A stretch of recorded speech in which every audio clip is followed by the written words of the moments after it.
for Conal Doyle, everybody.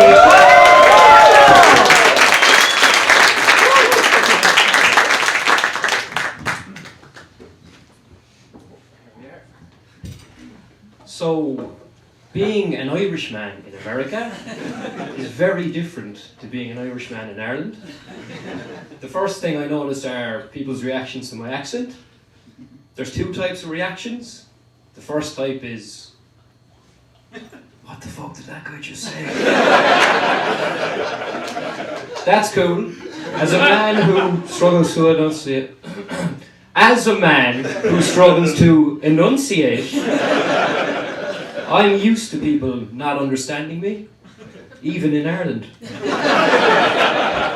In fact, it's probably the reason most of you won't laugh at my set today. The only reason I can think of. The second type of reaction to my accent is something I'm not used to. A positive reaction.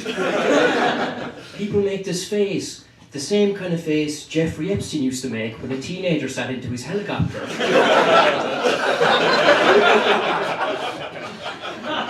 But you know what? I get the accent thing. I find the American accent sexy.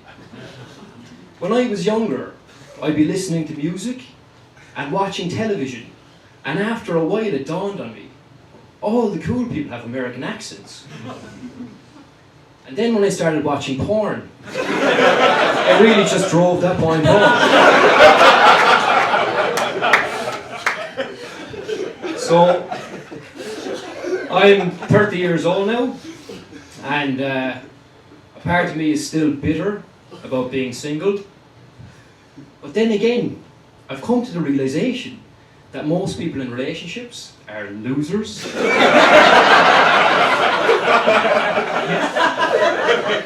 You didn't have any friends, so you had to repeatedly bang a stranger for comfort. I see your true colours. Now I know some of you are probably sitting there thinking, oh, that guy is clearly just lonely and he resents other people's happiness. Perhaps. But I genuinely don't know if a relationship would be good for me. Look what Meghan Markle did to Prince Harry. When that man was younger, he was so out of touch with reality that he once went to a cocktail party dressed in a Nazi uniform. Now look at him. 10 times more deluded than he was back then.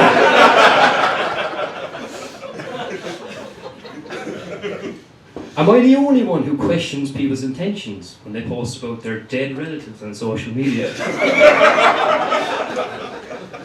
I'm sure 99% of people are just expressing their grief. But what about the social media psychopaths? Are we absolutely certain the social media psychopaths aren't thinking of all the benefits? Could be the first time they get 200 likes. Maybe that girl who stopped responding suddenly slides back into their DMs. In a way, I can't fault their thinking. Nothing brings in more likes or DMs than a dead relative. There's levels to it though. Anything about a parent or a sibling, home run. You get less likes for a grandparent. And anything about an aunt or an uncle is kind of just weird. A cousin can work, so long as it's a first cousin and you word it just right. Personally, I like keeping everything offline. I don't need people scrutinising my intentions on social media. Being a psychopath is tough enough as it is.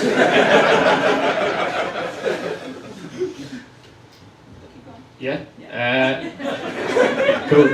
Women like to say, all men are dogs, but it seems to me like dogs have it easier.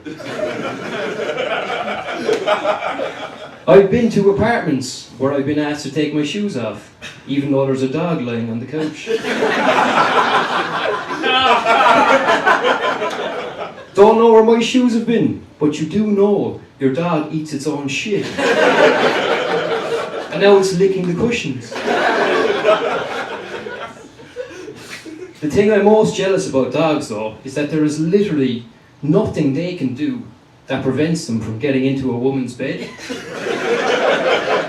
Dogs are disgusting, but to women it doesn't matter. A dog is always welcome to a cuddle in a woman's bed.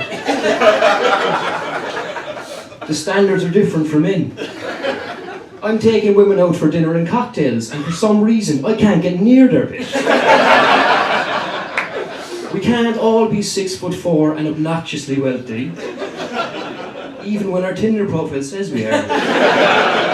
Thank you, that's everything.